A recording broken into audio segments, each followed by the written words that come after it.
Good morning, I'm Amar Singh Pradhan. Let's begin with the top stories this hour. Central government delays soldiering constitutional rights to provincial and local governments. Laws for implementing federalism yet to be enacted. Province 2 hit by increased political fervor. Parties flex their muscle in week-long political programs in Janakpur.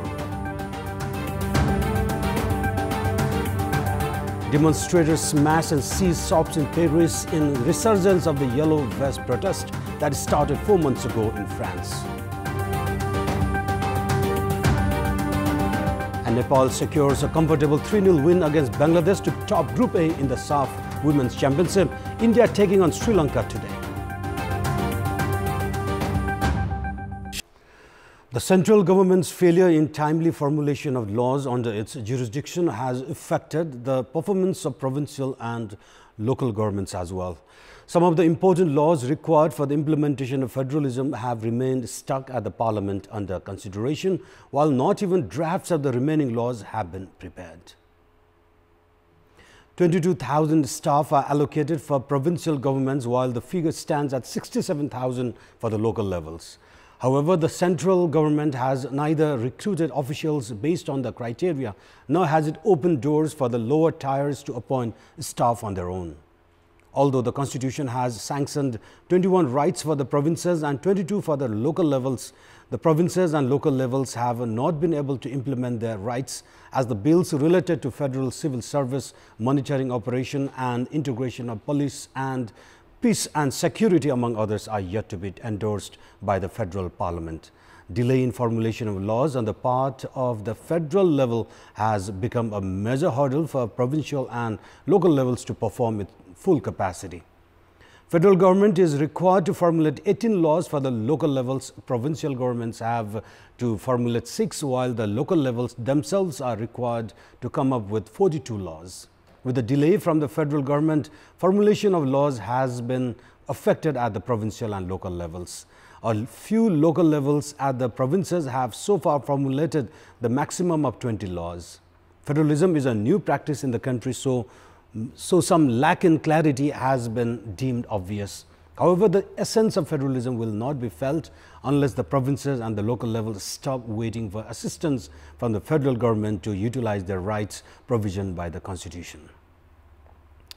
National to regional political parties have intensified their political activities in Province 2 in recent days. Organizations and individuals that even lack the status of a political party or affiliations are reaching Province 2 to exhibit their presence. Despite lagging behind in terms of development and prosperity, Province 2 is being prioritized by political parties because of its dense population.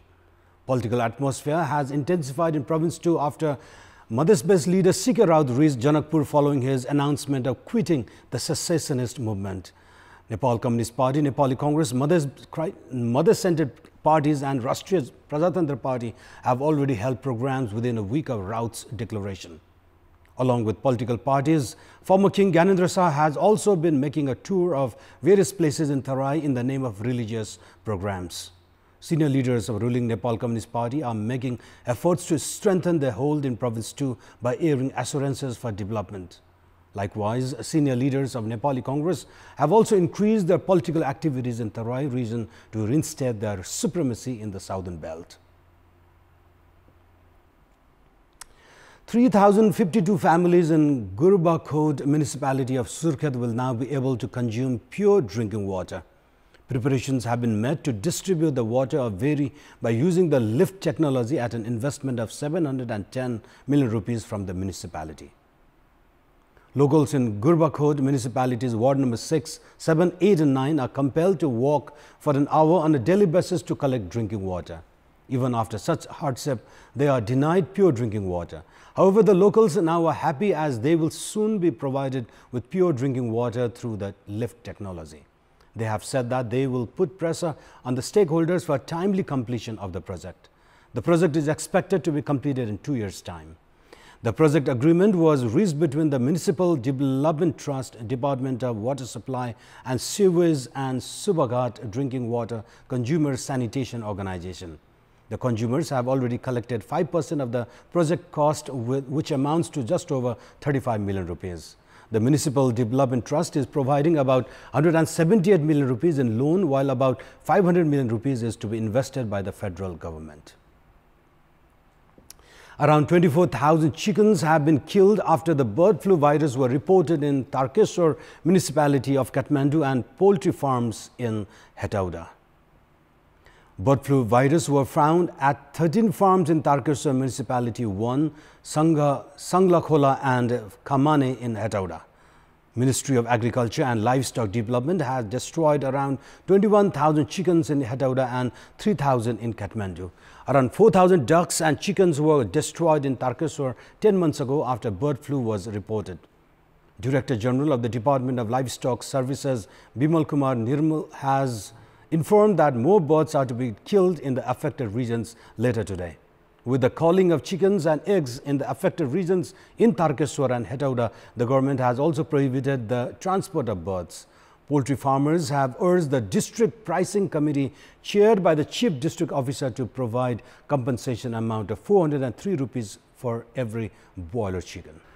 Welcome back. Public representatives in Hilihang rural municipality of Panchthar district are found to have misused the ambulances that are supposed to facilitate patients' care.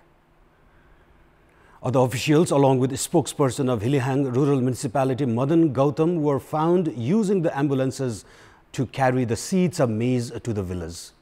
Locals have begun complaining after the public representatives started transporting maize seeds in the ambulance of the primary health center of Gopetar. Spokesperson Gautam has accepted that the ambulance of the health center was used to distribute the maize seeds because of inadequate vehicles at the rural municipality. Welcome back. The first access of citizens to the state are through local governments. A number of local representatives have been appointed to ensure effective and service delivery of local governments. In this context, we had asked the public in Butwal's Tilotama municipality how have they found the service delivery at the municipality. Let's take a look at what they have to say. Public voice. Blind विद्यार्थीहरुको writer राख्नको लागि प्रवेश पत्र बनाउनको लागि आथे सरहरु हुनुहुँदो रहेनछ 3 बजेपछि सरहरु आउनुहुन्छ फोन गरेर मात्र आउनुस् भनेर चाहिँ भन्नु भएको छ सानो टुक्रा अब बिक्री गर्न खोजेको हैन त्यो सहज तरिकाले गराइदिए पनि हुने ठाउँमा अब उहाँहरुले अब अलाजल जाउन पनि चाहनुहुन्छ उहाँहरुले चाहे भने गर्दिन पनि सक्नुहुन्छ हैन सबै उहाँहरुको हातमा छ अब कुनै मान्छेलाई गराइदिनुहुन्छ कुनै मान्छेलाई अब मिलाएर अल्झाइदिनुहुन्छ धाउन त पर्छ हिँड्ने आइरहन पर्छ अब कहिले के मिल्दैन कहिले के मिल्दैन सेवाग्राहीहरुको चाप हुँदा 15-20 मिनेट आधी घण्टासम्म कुर्न पर्ने परिस्थिति रहन्छ नक्सा पास गर्न भने आएको म अर्खादेखि मेरो 10-12 दिन हो अझै नक्सा पास भएको छैन पहिला भन्दा हल्का केही सुधार भएको छ तर तत्काल पुरै सुधार त छैन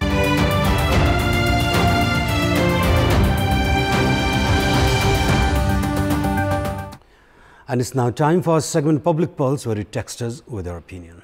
Public Pulse. And your question is, why have the medicines to be distributed for free by the government remained unavailable?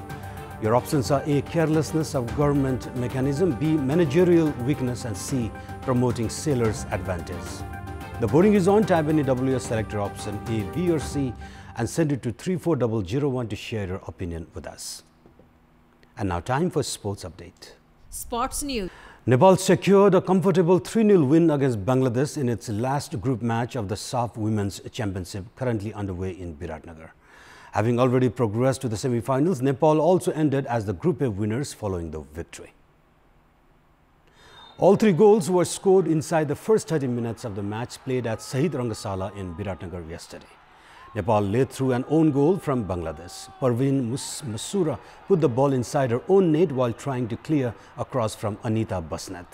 Sabita Bandari, who had missed the opportunity to score in a one-on-one versus situation in the 6th minute, made amend in the 23rd minute to double Nepal's lead. It was her 24th international goal in 25 matches. Manjali Yonjon scored Nepal's 3rd goal in the 28th minute as she converted Sabitra's assist. Nepal's attack slowed down after the break. Sabitra wasted 2 opportunities in the second half. Goalkeeper Anjila Subba made an outstanding save from a shot taken by Bangladeshi player Jahan Sirat in the 59th minute. Pooja Rana had debuted in the match for Nepal. She was introduced as a substitute for Manumaya Limbu in the 84th minute. Bangladesh had also secured their berth in the last 4 but ended as runners-up from Group A after losing to Nepal. Nepal will next take on the runners-up of Group B in the semi-final round. India takes on Sri Lanka in the decider for Group B winners later today. Manchester United have crashed out of the FA Cup after suffering a 2-1 defeat against Wolves, while Manchester City have advanced to the semi-finals, brushing aside Swansea 3-2. Although the first half of the quarter-final played last night between Manchester United and Wolves ended in a goalless stalemate, Raul Jimenez broke the deadlock in the 70th minute to give Wolves a 1-0 lead.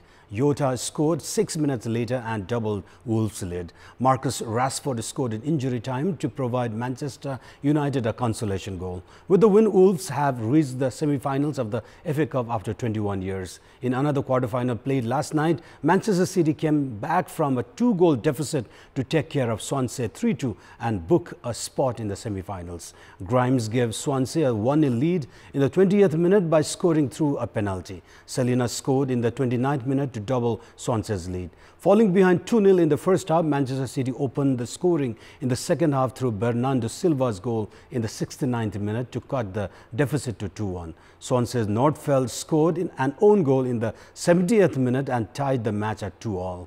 Sergio Aguero scored the deciding goal of the match in the 88th minute to seal series through to 3-2 comeback win over Swansea. And before we wrap up this morning news bulletin, here's a look at the top stories one more time. Central government delays shouldering constitutional rights to provincial and local governments. Laws for implementing federalism yet to be enacted.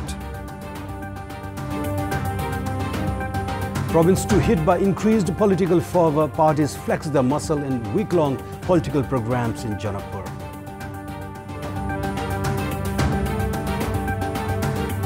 Demonstrators smash and seize shops in Paris in resurgence of the Yellow Vest protest that started 4 months ago in France. And Nepal secures a comfortable 3-0 win against Bangladesh to top Group A in the SAF Women's Championship. India taking on Sri Lanka later today. And those were our latest headlines. Stay with us for more news and entertainment on KTVSD. Good day.